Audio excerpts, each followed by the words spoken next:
Dear friends, this is the third and last part of the story of Hosdurga-Holalkere man-eater. 2 hours later, a party of men arrived from Hosdurga to inform us that our bait, which had been left tied near the sugar-cane pan for the past week, had at last been killed. Evening found Mac and myself sitting under the pan, and about midnight we heard a tiger moving around in the vicinity, by the intermittent low grunt it was making every now and then. We waited anxiously for it to come on to the kill, but this it would not do, and kept circling the area for the best part of 3/4 of an hour. Quite obviously, it had discovered our presence near the kill. A brave but foolhardy idea now entered Mac's mind, which was that he should get up and walk away to give the tiger the impression we had left and that his kill was alone. He hoped it would then approach and I could deal with it. The plan was likely to meet with success, as you will remember that this is exactly what happened on the last occasion we had left the pan and our bait. At the same time it was a very dangerous thing for Mac to do, in view of the fact that the tiger hovering near might be the man-eater itself, or might be accompanied by the man-eater, as on an earlier occasion. It took me quite 30 minutes to drive the idea from the head of that stubborn but magnificently brave Scotsman, that to venture out in the dark jungle with a man-eater about would be to sign his own death warrant. In the meantime, the tiger continued to prowl around, but went off in the early hours of the morning, and we returned to the little bungalow at Hosdurga, after yet another night of disappointment. Nothing happened the 2 following days, the nights of which we spent driving up and down between Hosdurga-Holalkere and Chitradurga, flashing the spotlight in the hope of meeting one of the tigers on the road. Early on the morning of the 3rd day a party of Lumbani woodcutters reported that they had been camped in the forest 4 miles away the previous night, in the protection of a huge campfire, around which they had drawn their 5 carts in a rough circle, and within which they and their 5 bullocks were sheltering. At dead of night, the fire having burnt low, a tiger had crept past the carts and attacked one of the bulls. The rest had stampeded around, awakening the men, who had shouted and thrown firebrands at the tiger. It had then decamped. The bull had been bitten through the neck and severely scratched as well, but it was alive. At dawn they had come on to Hosdurga with 4 carts and the injured bullock, abandoning the 5th cart which the bullock was too badly hurt to haul. One of these Lumbanis, who had been in the area from childhood and knew the forest like the palm of his hand, mentioned that 6 miles away, in the heart of the forest, was a small stream leading to a clear pool surrounded by sloping rocks, under giant trees. It was in this locality, he asserted, that the tigers had their permanent abode. Now that it was summer, they spent the hours of noonday heat in this cool retreat, and invariably one or other of them would drink at this pool in the evening before setting out on its hunt for prey, or in the early hours of the morning, after returning from the hunt. This man evidently knew what he was talking about, for intimate speech with him revealed that he was a poacher and a bootlegger to wit, who made quite a lot of money by illicitly distilling in the fastnesses of the forest a very potent liquor, called arrack, from the bark of the babul tree. Evidently few knew of this place, and those who did dared not venture there, for fear of the tigers. The upshot of the conversation was that it was agreed Mac and I would leave with him after lunch that day to spend the evening, night and following morning at this pool. 3 p.m. found us at the spot, and a more likely tiger haunt I have seldom seen. The pool was a small one, entirely surrounded by sloping rock, but the banks of the tiny stream that fed it amply revealed the presence of tiger, by repeated tracks that led down to and crossed it. A rough survey of these tracks indicated the pug marks of 2 separate animals, a large male and an adult female. From the repeated reports of its large size, the former was in all probability the cattle lifter, leaving now definite cause for suspicion that his companion, the female, might be the man-eater unless, of course, there was a 3rd tiger in the party. A wild mango tree overhung the pool at almost the spot where the stream ran in, and on the lower branches of this tree, at about the height of 15 feet, we put up my portable charpoy macan, which we had brought along with us for just such an occasion, carried by the Lumbani. 4:30 p.m. found all 3 of us sitting on this macan, it being dangerous to send the Lumbani away by himself, for fear of the man-eater. On account of the overhanging big trees, it was pitch dark by 7 o'clock, nor did any animals visit the vicinity. No doubt they avoided it because of the habitual proximity of the kings of the jungle. The hours dragged by in solemn silence, disturbed once or twice by the distant calls of somber and kakur, or barking deer.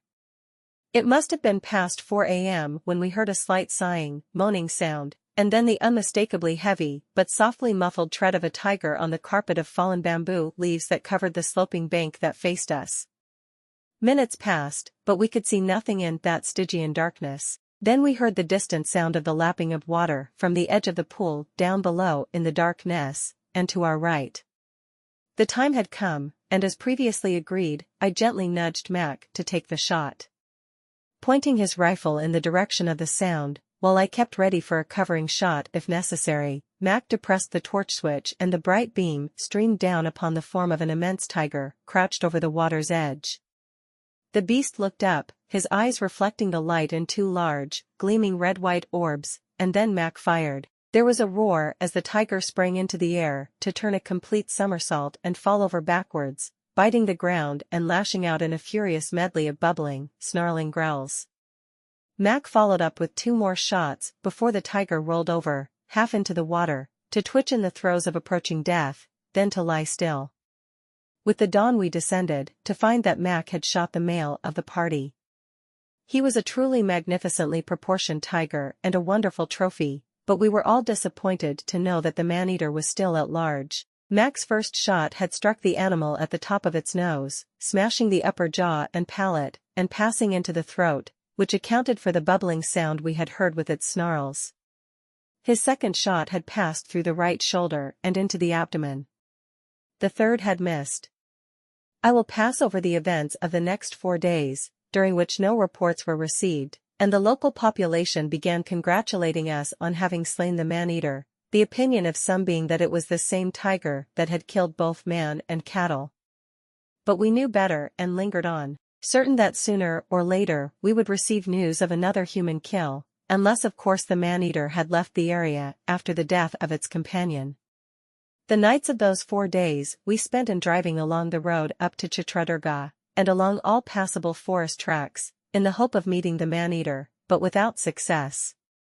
Shortly before noon on the 5th day came the news we had feared but anticipated, in the form of 3 runners dispatched by the Amildar at Chitradurga to acquaint us with the fact that, late the previous evening, a lad aged 14 years had been carried away by a tiger from a hamlet at the base of the southern slopes of the hillock of Togimut, which I have already told you lay to the south of the town of Chitradurga itself, and boasted an ancient, abandoned fort on its summit. Driving there by car, we visited the hamlet and were shown the small hut on its outskirts, from the very door of which the lad had been snatched at sundown the previous evening. As the country to the south of the hamlet was practically bare, there was good reason for believing, along with the inhabitants of the village, that the tiger had carried its victim up the hill, and was probably at that moment sheltering in the ruins of the fort. No organized attempt at searching for the body had been made, and only 4 hours of daylight remained to us when we assembled a party of half a dozen men and began to climb the hill.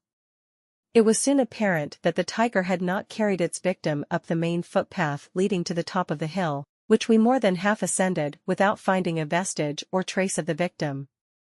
Climbing neighboring boulders as we advanced, I instructed men to look in all directions for anything that became visible, and when about 3/4 of the way up one of these men reported vultures sitting in a tree about a 1/4 mile to our left.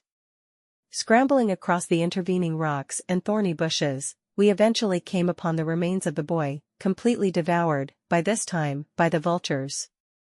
There appeared little use or hope in sitting up over the bones, especially as we knew from experience that the killer seldom returned to such a meal.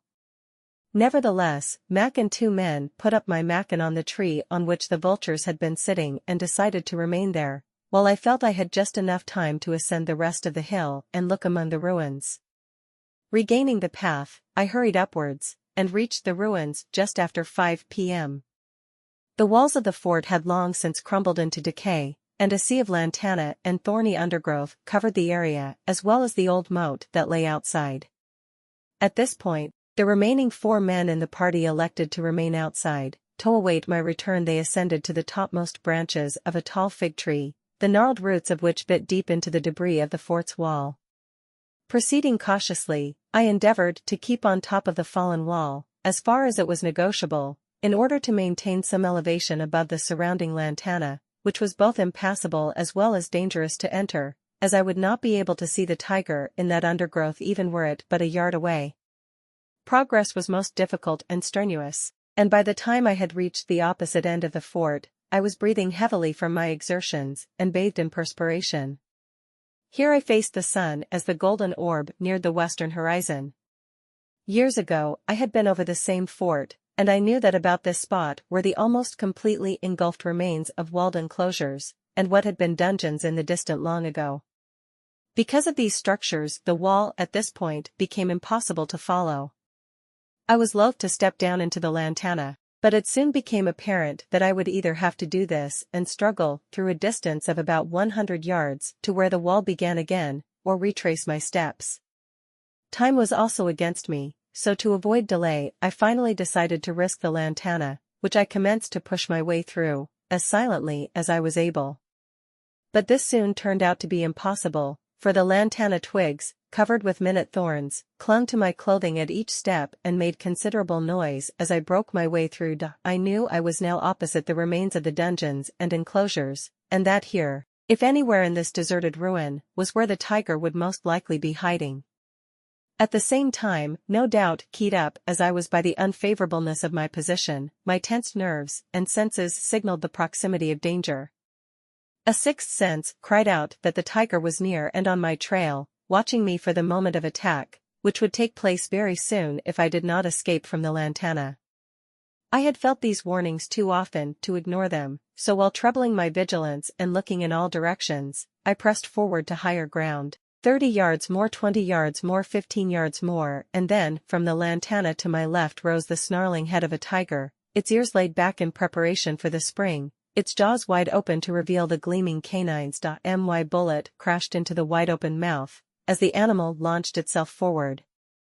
Rushing blindly on to gain higher ground, I all but lost my eyes in the intervening lantana, the thorns tearing my flesh and clothing, while pandemonium broke loose behind me.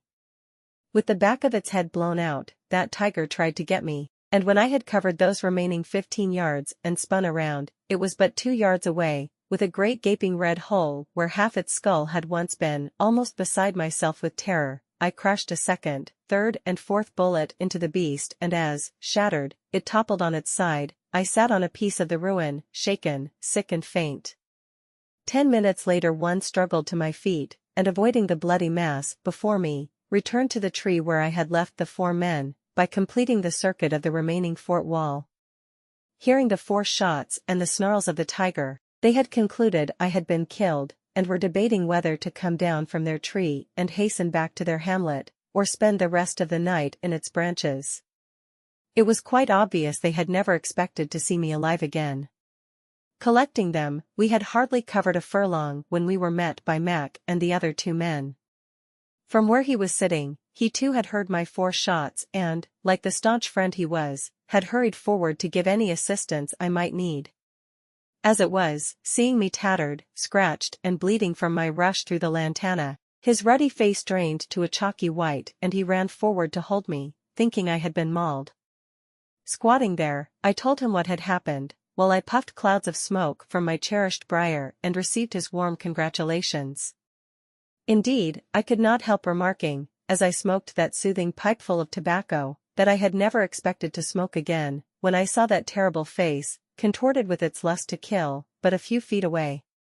Later that night, we carried the tiger down, hoisted it on the car and took it to Chitradurga town.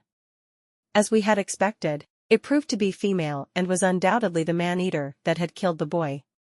Its aggressiveness towards me also justified this conclusion.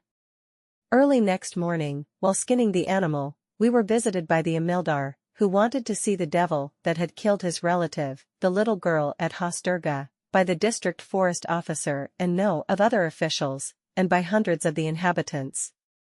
It was late that evening before we could leave for Bangalore with the skins of the 2 tigers that had formed such an exceptional and unheard-of combination, as cattle killer and man-eater hunting together. Incidentally, skinning the tigress revealed no sign of the reason for her having become a man-eater.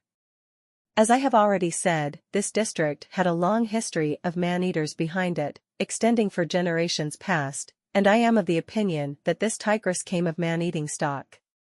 Such an explanation would also account for her mate, the big male that Mac had shot, being a normal cattle lifter that had not touched human flesh. The tigress had probably only met this male during the mating season that was just over. It lasts from November to January and had not been with him long enough to infect him with her man-eating habits.